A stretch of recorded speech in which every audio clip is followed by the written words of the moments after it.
Like, it almost sounds impossible, like when you're testing training, if you were working on your own, without a partner, No. you wouldn't gain. It's not true. I keep getting that in my seminars. I don't know why. People think they have to have a training partner to train hard.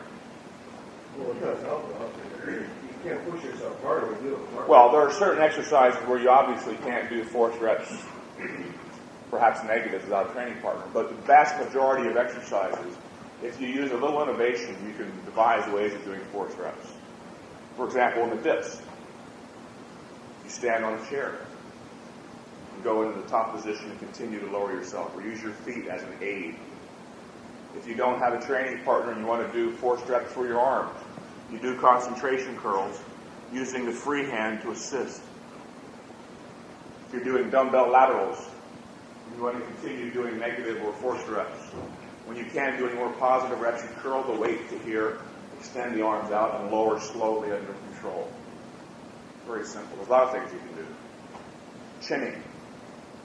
Just step up on a chair while the Nautilus walk up the steps, go into the top position.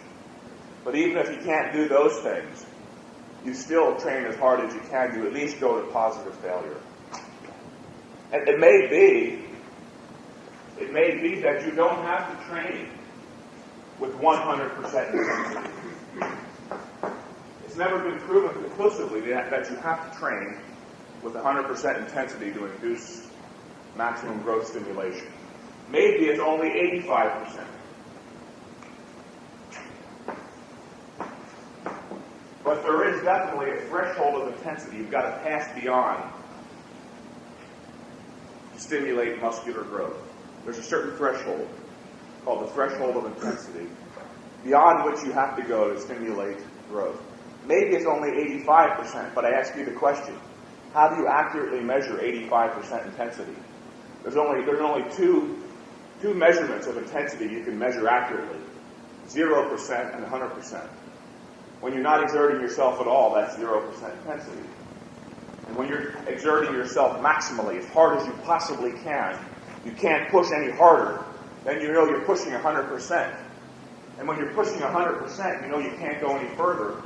You know you've passed beyond the threshold of intensity. How can you go beyond 100%? It's impossible.